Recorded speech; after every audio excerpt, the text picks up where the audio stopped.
ito hong ipinagmamalaki ngayon ng ating gobyerno, yung ligtas daw na pagdaan sa Strait of Hormuz, ang oil tanker o magsusupply po ng langis dito po sa Pilipinas. At pero marami ho ang nakataas po ang kilay at nagtatanong, isa ho ako dyan sa nagtatanong, meron bang malaking oil tanker ang Pilipinas at ito ba ay direktang kumukuha dyan po sa Middle East? Kasi lumilitaw ho mga kababayan na, di ba, ang alam ko ho ay nag-i-import lang ho tayo at hindi naman kinakailangan dumirekta sa Iran o sa Middle East na para tayo po ay kumuha ng langis. Di po ba? Pero, ewan ko lang ho kung totoo ho ito. At sabihin natin na meron ho na pwedeng yung safe o ligtas na makakadaan daw po yung oil tanker na nagdadala po ng langis para po sa Pilipinas. Pero ito ho ang mas saklap ho. Sa kabila, sige, pagbigyan ho natin yung binabanggit ho ng ating Department of Foreign Affairs. At pero, ito ho ang bad news. Kasi sabi po ng Department of Energy, na kahit na nakasiguro na yung ligtas po na pagdaan ng fuel shipments diyan po sa Strait of Hormuz, hindi pa rin umana ito garantiya na agarang pagbaba sa presyo po ng langis dito po sa Pilipinas. Tako po, aray ko po. So wala pala hong kwenta. Ibig sabihin, wala ho sa ating pakinabang, parang ganun ho lumilitaw tayon po kay DOE, Energy Secretary Sharon Garin, ang naturang hakbang ay nakatuon sa pagpapatatag daw po ng supply. Hindi anya agarang rollback ng presyo. Yan po, no? So, wala ho palang tayong pakinabang, mga kababayan. Pero alam nyo ho, base po sa aking natutunan, noong, nung college, simple lang ho sa aking subject na economics yung tinatawag na law of supply and demand. Ito po isang basic principle sa economics na kung saan ay ipinapaliwanag yung paano matutukoy yung presyuhan sa merkado. Ito, simple lang ho ito mga kababayan, no? Para po sa ating mga taga-subaybay. At base po ito sa aking pinag-aralan at I'm sure lahat po no, na mga taga-subaybay natin, alam din ho nila ito. At ito, simple, madalas ho natin marinig ito sa mga ekonomista. Yung tinatawag na supply and demand at nadidiscuss ko rin yan sa aking radio program. Ang dito ho, pag mataas po ang presyo, base po ito sa law of supply and demand, kapag mataas po ang presyo ng isang produkto, halimbawa ito, produkto, langis ho ito, di ba? Produktong petrolyo. At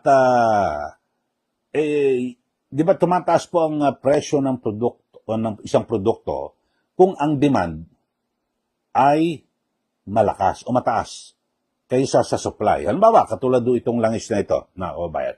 Kasi lahat po tayo nangangailangan po ng langis So, umunti po ng supply dahil sa nagkaroon po ng gulo diyan po sa Middle East na kung saan ay inatake ng US at Israel ang Iran.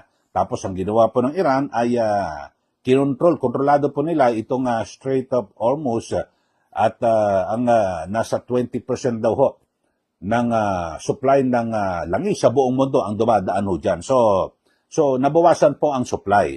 Kapag humina po ang supply, mataas ang demand, tataas po ang presyo. Yan po ang tinatawag na, dito po yung basic principle na law of supply and demand. Yun ho. Kaya ang binabanggit natin, mga kababayan, parang hindi ito tumutugma sa naging pahayag ni Energy Secretary Sharon Garin. Ako, ayun, prinsipyo ho ito sa economics. Economics ho yan.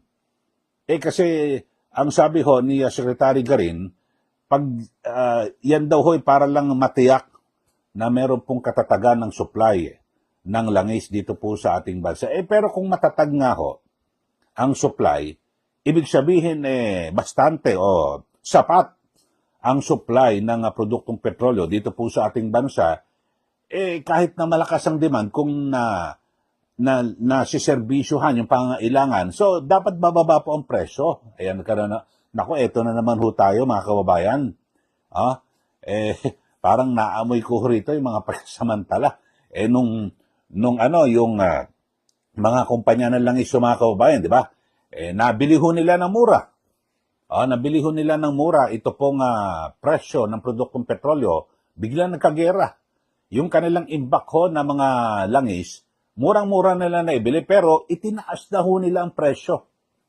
Ngayon naman ho ito, biglang, may safe passage o ligtas daw na makakaraan yung mga, produktong petrolyo na ito po ay nakalaan para i-deliver po sa ating bansa. Bakit ganun ho, hindi agad bababa? Ano ba talaga, kababayan? Dapat po ba, kung gaano kabilis na magtaas po ng presyo, ito pong mga kumpanya na langis, kapag dumating po yung maraming supply, kasi kapag marami po ang supply, tapos yung demand o yung pangangailangan ay napupunan ho, dapat bababa po ang presyo. Prinsipyo po yan, basic principle sa economics.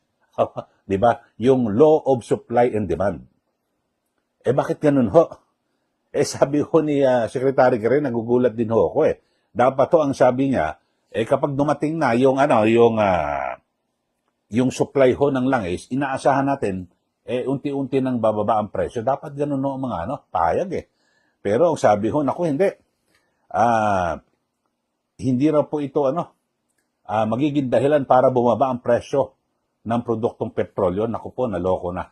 So, ano na mangyayari sa atin? So, baliwala ho pala, mga kababayan So, tuloy-tuloy ang ligaya ng mga oil companies. Dahil mismo, ito hong Energy Secretary ay kanyang inuunahan na hindi kinakailangang magbaba ng presyo ng produktong petrolyo. So, talagang tubong lugaw ho dito yung mga kumpanya ng langis. Base po ito sa mga pahayag po ni Secretary Garin. Dapat hindi po Dapat nga ho ang gobyerno mismo ay nagbabantay ho na kung saan ay sa ibang bansa ho ang ginawa, meron silang price cap na hanggang dito ka lang tataas. Halimbawa, yung presyo ng langis, sana sa atin hanggang 100 ka lang 100 pesos sa kada litro. May price cap. Pag tumaas pa, dapat may subsidy na. Ganun lang gawin ho ng gobyerno, di po ba?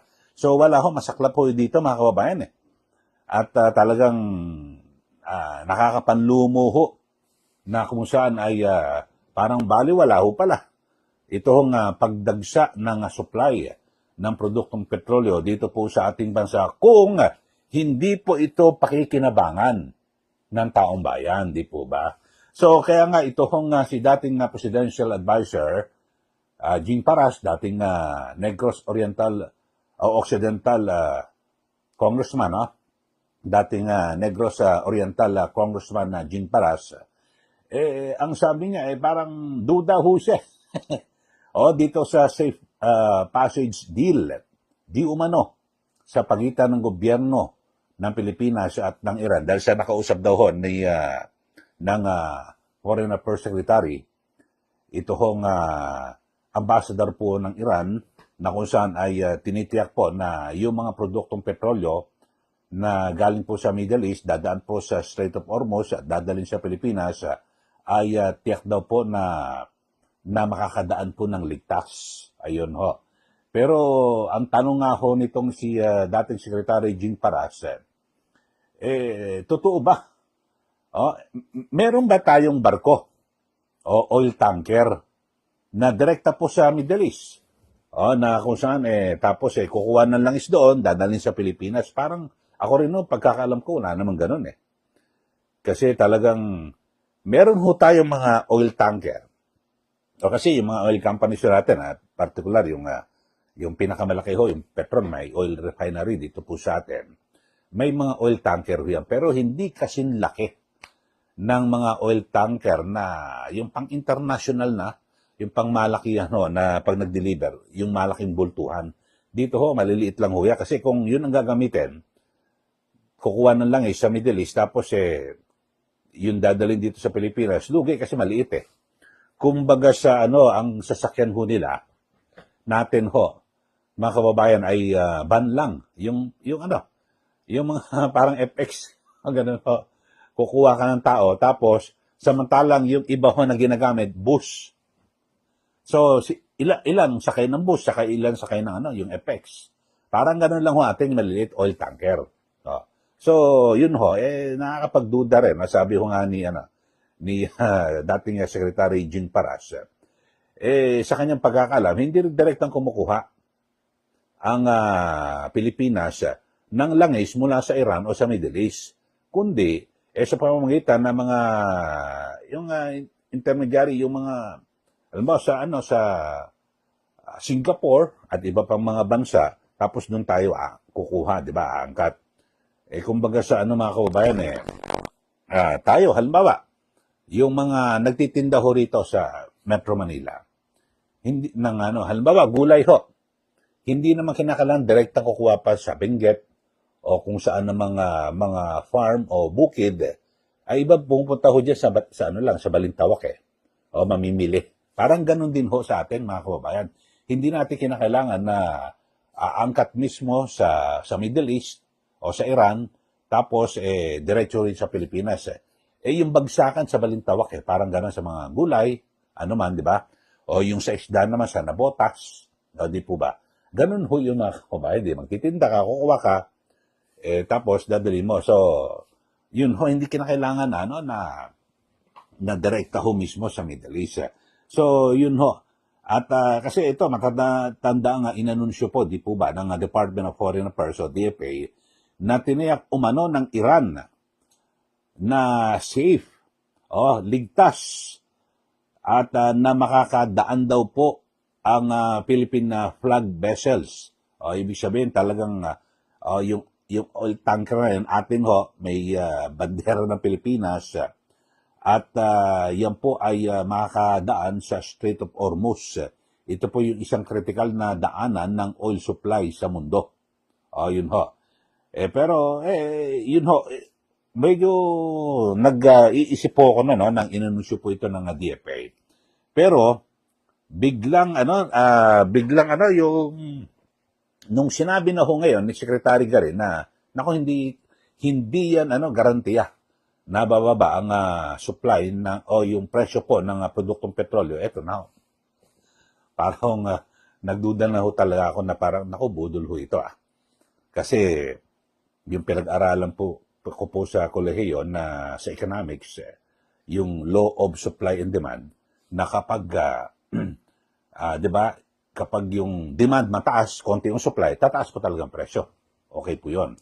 Pero kapag dumami na po yung supply, siyempre yung demand mo nabibigay mo yung demand, yung pangangailangan, bababa po ang presyo, di po ba? Ganon din ho kahit, di ba, kung minsan may oversupply, sobra-sobra, talagang bababa. Halimbawa, sa bigas na lang ho, mga kababayan, di ba, may rice shortage. At taas po talaga ng presyo Pero kaya ang ginagawa, nag-i-import tayo ng marami. Pag bumaha po ng bigas sa merkado natin, tapos yung panahon ng anihan, kusa pong bumababa ang presyo Di po ba? Parang gano'n, no? Yan po yung basic principle na tinatawag dito po sa economics.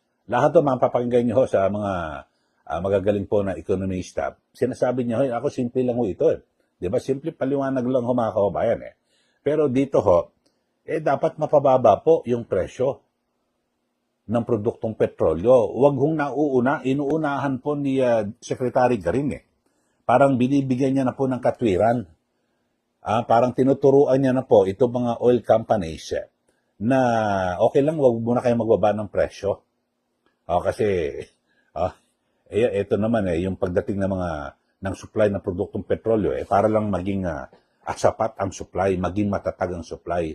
Pag matatag nga ang supply, kusang bababa dapat ang presyo. Ganun ho dapat. Pero bakit ang Department of Energy ganun ang sinasabi?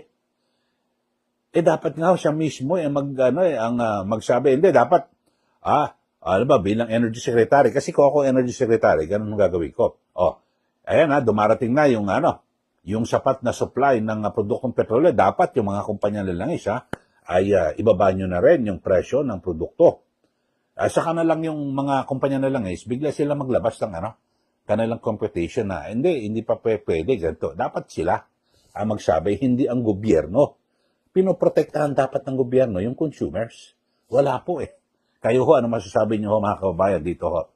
Na bagamat ipinagmalaki ng Department of Foreign Affairs na safe passage, safe, ligtas na pagdaan daw po ng fuel shipments o yung oil tanker na dadalhin po sa Pilipinas dito po sa Strait of Hormuz. O yan daw kasi ang nagpapahirap, no? Kaya yung supply po ng produktong petrolyo sa buong mundo ay talaga po tumataas kasi nabawasan po yung supply. Kayo ho, ano masasabi nyo rito? So, budol lang pala ito. Ha? Kung hindi agad maramdaman, kasi kung magiging sapat po ang supply, dapat ho, bababa po ang presyo. Basic po yan sa economics. Sige, magbigay na po kayo ng comment dito po sa ating channel at para po kayo po ay siyempre, para maibigay nyo, bulalas nyo rin po yung damdamin. At dito po sa ating demokrasya sa ating bansa.